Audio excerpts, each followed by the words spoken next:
Imagine a world where one empire stretched from the shores of the Pacific Ocean to the edges of Europe, a land ruled not by kings or emperors of old, but by the swift, unstoppable might of horseback warriors, the Mongols. Today, we're diving into the astonishing story of the Mongol Empire, how it rose to become the largest contiguous empire in history, and how it ultimately crumbled into fragments. Our story begins in the rugged landscapes of Mongolia in the late 12th century. This vast open terrain was home to nomadic tribes who lived by herding, hunting, and warring. Among them was a boy named Temujin, born into the harsh realities of tribal conflict and survival. Temujin's life was a series of hardships. His father was poisoned, his family was left destitute, and he was even enslaved by rival clans. But Temujin was no ordinary boy. He was a strategist, a survivor, and above all, a visionary.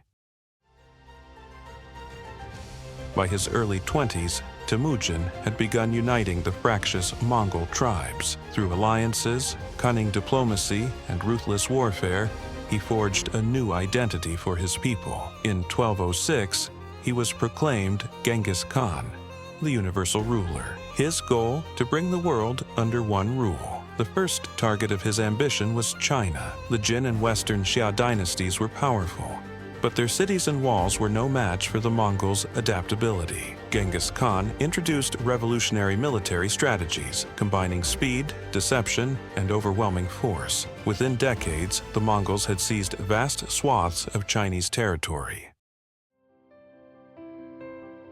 With China subdued, Genghis Khan turned westward. His army swept across Central Asia, destroying empires like the Khwarezmian dynasty. The Mongols were relentless. Cities that resisted were razed, their populations decimated as a warning to others. This tactic struck terror into the hearts of empires far and wide. By the time of Genghis Khan's death in 1227, the Mongol Empire stretched from the Pacific to the Caspian Sea. Yet, this was only the beginning. His successors, particularly Ogedei Khan, continued the expansion, pushing into Russia, Poland, Hungary, and beyond.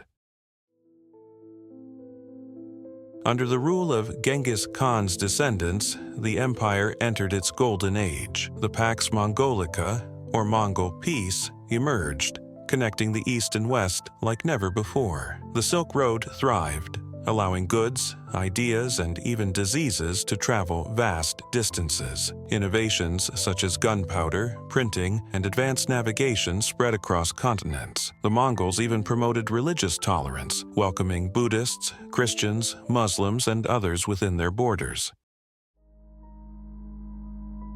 But no empire lasts forever. By the late 13th century, cracks began to form. The vast empire became increasingly difficult to govern, and succession disputes among Genghis Khan's descendants weakened central authority. The empire splintered into four khanates: the Yuan dynasty in China, the Ilkhanate in Persia, the Chagatai Khanate in Central Asia, and the Golden Horde in Russia. While these regions maintained some Mongol influence, they often fought against each other. In China, the Yuan dynasty was overthrown by the Ming in 1368. In Russia, the Golden Horde lost power as local rulers like Ivan the Great rose to prominence. The Ilkhanate collapsed under economic strain and internal rebellion, while the Chagatai Khanate fragmented into smaller states. By the 15th century, the Mongol Empire was no more. Its legacy, however, endures in history and culture, a testament to both the heights of ambition and the inevitability of decline.